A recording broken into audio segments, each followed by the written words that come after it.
se passe actuellement au Sénégal, c'est que nous réclamons la lumière sur cette question du pétrole et du gaz. On ne va pas laisser en rade l'or de Sabadola, on ne va pas laisser en rade le zircon ni l'océan Atlantique. C'est un combat d'éclaircissement sur tout ce qui est ressources au Sénégal. Le peuple a le droit de savoir qu'est-ce qui est dans les contrats, qu'est-ce que le Sénégal va gagner, qu'est-ce qui a été signé exactement. Au nom de quoi ils se permettent de dilapider nos ressources et on est là à ne rien faire. À dire qu'on fait c'est de la politique, c'est pas de la politique, ça relève de l'intérêt de tous les Sénégalais. Pétrole, pétrole.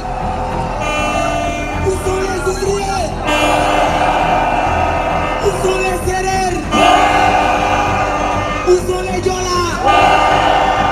Où sont les Alpulaar? C'est le combat de tous les Sénégalais. Ce n'est pas le combat des partis politiques. Ce n'est pas le combat de la société civile. C'est le combat d'un seul Sénégal. C'est le combat du Sénégal uni.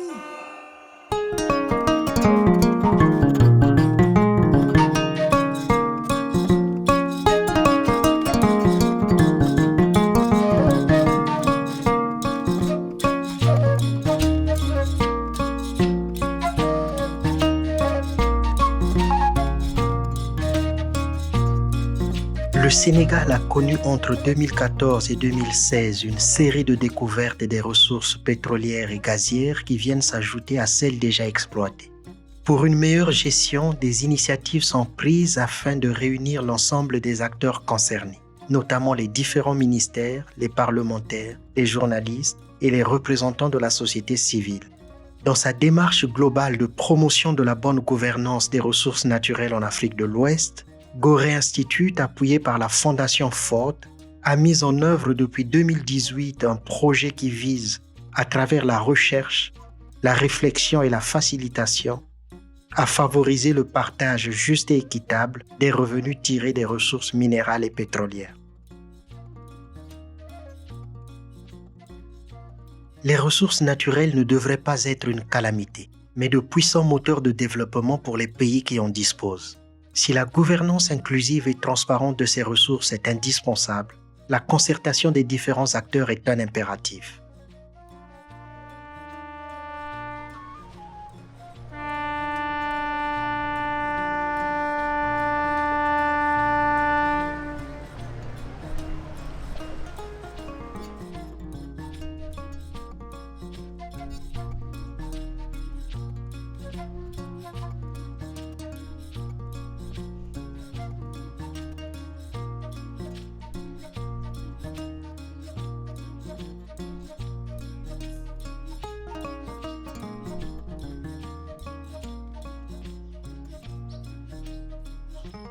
Ce projet vise à favoriser le partage juste et équitable des ressources minérales au Sénégal, à soutenir les communautés locales, notamment et des zones d'exploitation, les OSC, mais aussi les membres du Parlement, et en somme l'ensemble des parties prenantes du domaine pour qu'ils puissent participer à mettre en place une gouvernance qu'on pourrait dire saine, équitable, mais aussi, surtout, vectrice de développement.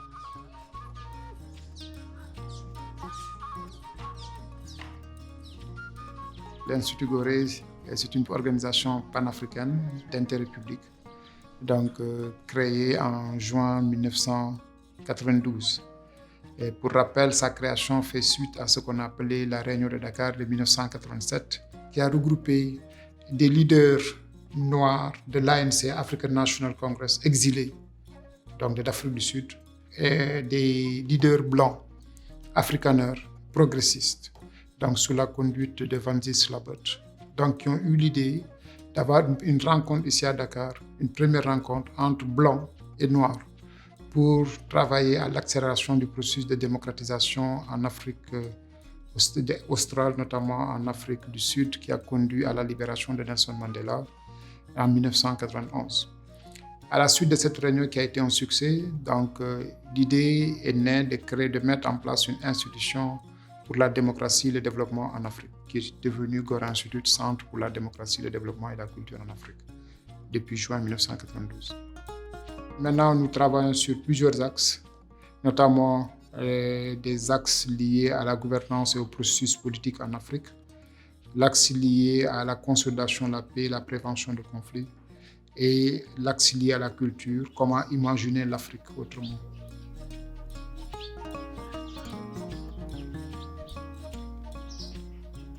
On a commencé en 2016 sur la gouvernance des ressources naturelles par une étude qui a concerné la Côte d'Ivoire, le Sénégal, le Mali, le Libéria et la Guinée-Conakry. Et sur cette base, pour regarder quels sont les déficits liés à la gouvernance des ressources naturelles, quels sont les points de similitude.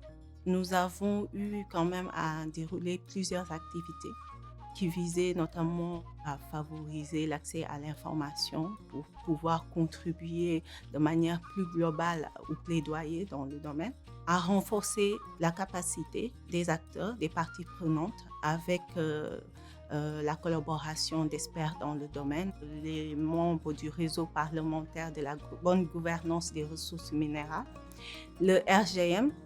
Nous voulons faciliter la cohésion, faciliter la confiance entre les acteurs et vraiment faciliter la collaboration.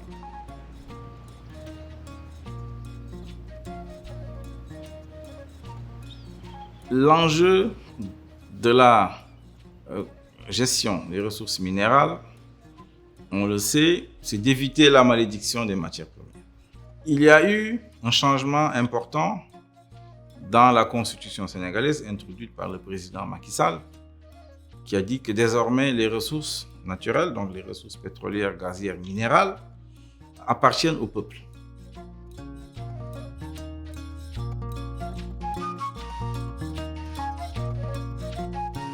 Jusque-là, on considérait que les ressources minières au Sénégal, que ce soit l'or de Sabodala, les phosphates, appartiennent à l'État.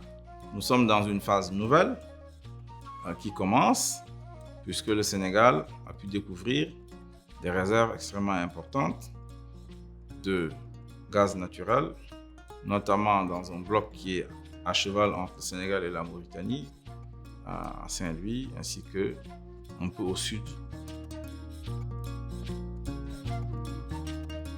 Quand une ressource vous appartient, vous avez un droit de propriété sur ces ressources. On ne peut pas avoir un bien et ne pas parler du bien.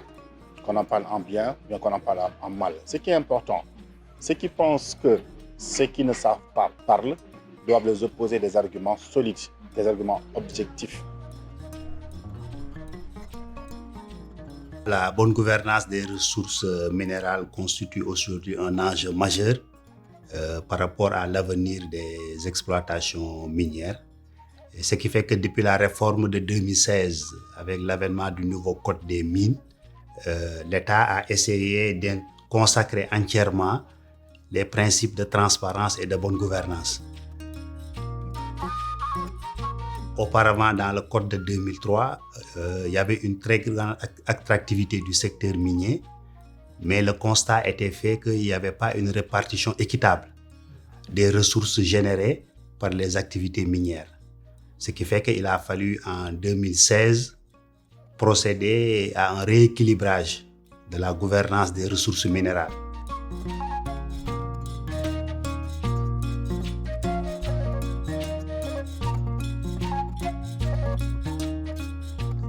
En garantissant toujours une meilleure attractivité du secteur minier, mais aussi et surtout en introduisant un équilibre entre un meilleur partage, un partenariat mutuellement avantageux entre l'État, l'investisseur et les communautés hôtes.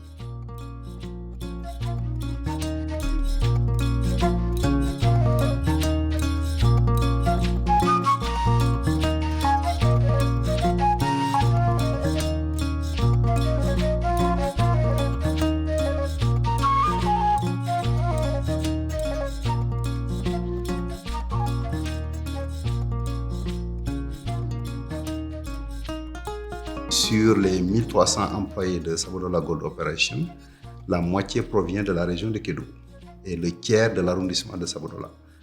Donc vous voyez ce que représente notre entreprise pour les villages autour de la mine et aussi ce que l'entreprise représente pour ses populations. Parce que la grande partie, dans chaque famille, au moins, il y a une personne qui travaille à la mine.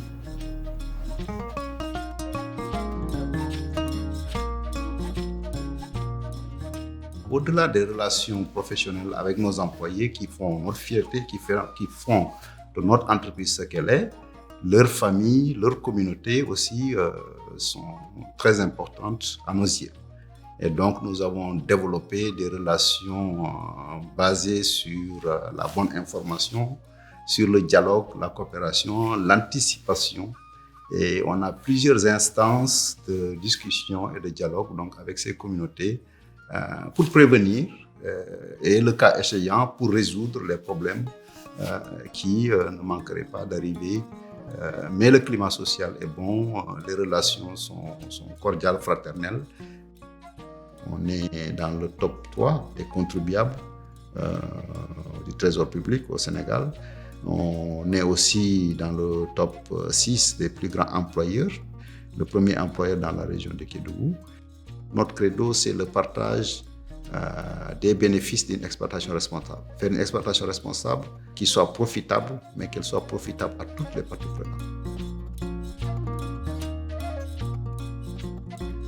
Nous travaillons plus à s'assurer que toutes les attentes légitimes des communautés soient prises en compte et prises en charge dans le cadre des projets miniers et sur toutes les phases de cycle de vie d'un projet minier.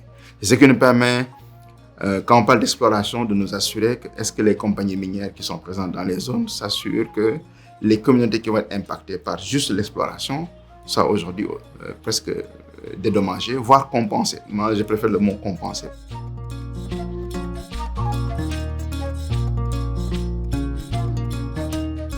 C'est le meilleur moyen de s'assurer que s'il y a une perte d'activité génératrice de revenus, qu'elle soit compensée de manière effective par aussi cette compensation-là. Actuellement, nous travaillons beaucoup sur ce qu'on appelle l'approvisionnement local.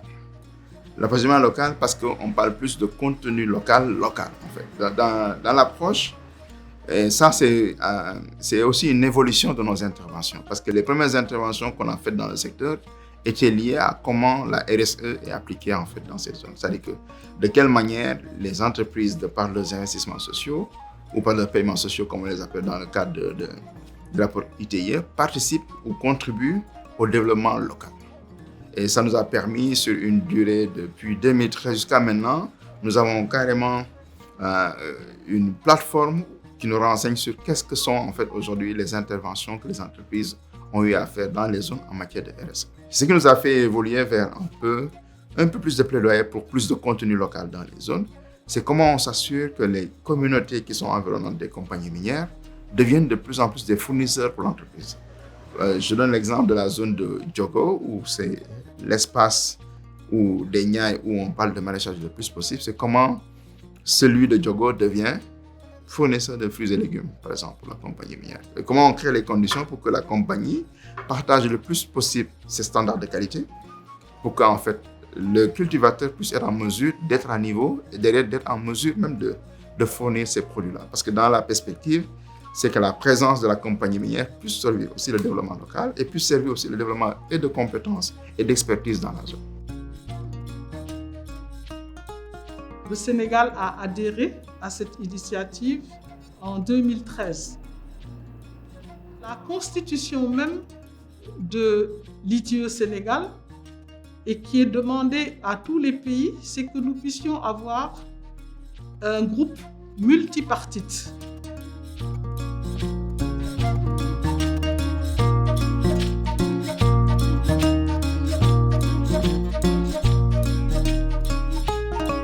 Avec l'État, les entreprises et la société civile. Cela permet d'avoir un large éventail de personnes qui travaillent d'une manière vraiment consensuelle, d'une manière très positive, pour que nous puissions rendre au peuple ce qui lui revient. Le peuple a toujours raison. Si les gens s'y intéressent, c'est tant mieux. C'est leur droit, c'est leur propriété. Nous n'avons pas à porter de jugement sur l'intérêt que cela suscite.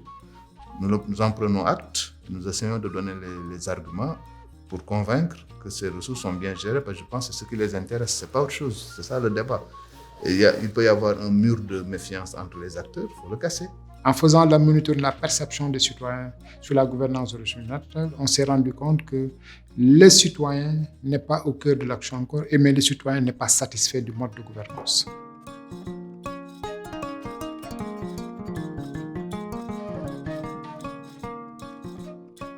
Et c'est là où, parce que nous pensons que tout est perception, et la perception du citoyen, quand elle est négative, il faut fondamentalement prendre en compte de cela. Dans la gestion de la gouvernance, le peuple doit y participer. Et qui dit peuple, dans un régime démocratique, ce sont les élus du peuple. C'est l'Assemblée nationale, au moins, et pour ne pas dire également les collectivités territoriales, à savoir donc les conseillers municipaux ou départementaux. Nous avons besoin aujourd'hui de l'exploitation minière pour développer ce pays-là. Mais comment le faire de sorte que ça soit, on parle de développement minier responsable, c'est là que toutes les parties prenantes de l'exploitation sont requises et dans une dimension surtout de participation. Que ça ne soit pas juste un État qui commande et des populations qui s'exécutent. Moi, je suis de ceux qui pensent que quel que soit le minerai qu'on exploite dans ce pays, nous devons nous assurer que sur toute la chaîne de valeur, que l'on développe et des compétences et des capitaines d'industrie dans ces chaînes de valeur. Nous acceptons d'aller au contact des acteurs de la société civile, des acteurs étatiques, les institutions, tout le monde, discuter avec tout le monde, nous restons ouverts. Et si vous voulez vraiment gérer dans la confiance et donc produire un résultat, il faut forcément qu'il y ait un consensus fort autour de l'exploitation de nos ressources et de la gestion des revenus tirés de ces ressources. Il faut un consensus fort. Le débat, il est bon, mais à partir du moment où tous les éléments sont sur la table, tous les paramètres sont connus, on est dans la transparence totale, il faut bâtir un consensus fort pour éviter la division qui ne servirait que les intérêts de ceux qui ne veulent pas que le Sénégal avance. Comme je pense que tous les Sénégalais veulent que leur pays avance, il n'y a rien à cacher. Tout a été mis dans les textes de loi, les contrats sont publics, sont publiés, et donc rien ne se fait hors la loi, rien ne se fait contre les intérêts des Sénégalais. Donc on devrait pouvoir avoir un consensus sur la stratégie de gestion et surtout de répartition des revenus. Je souligne en pensant qu'une loi est en préparation sur la gestion et la répartition des revenus tirés du pétrole et du gaz.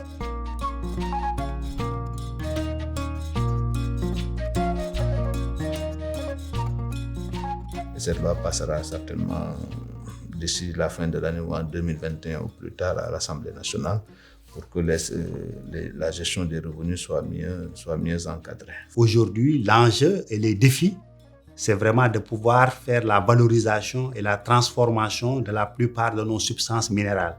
Il faut commencer par les filières fortes, qu'on dit or, phosphate, fer, zircon et autres. C'est des substances qui, une fois valorisées, peuvent contribuer au développement d'autres secteurs d'activité au Sénégal. Moi, je suis vraiment très confiante. Le Sénégal a été l'un des premiers pays africains, le premier pays africain à recevoir une mention satisfaisante qui est la mention maximum. Alors que beaucoup d'autres pays sont à insuffisant, sont à progrès significatif, mais satisfaisant, on est resté longtemps étant le seul pays africain à avoir cette notation-là. Nous avons besoin de sérénité. Le pétrole, comme je dis, ça ne doit pas être une flamme qui brûle, mais ça doit être une flamme qui illumine.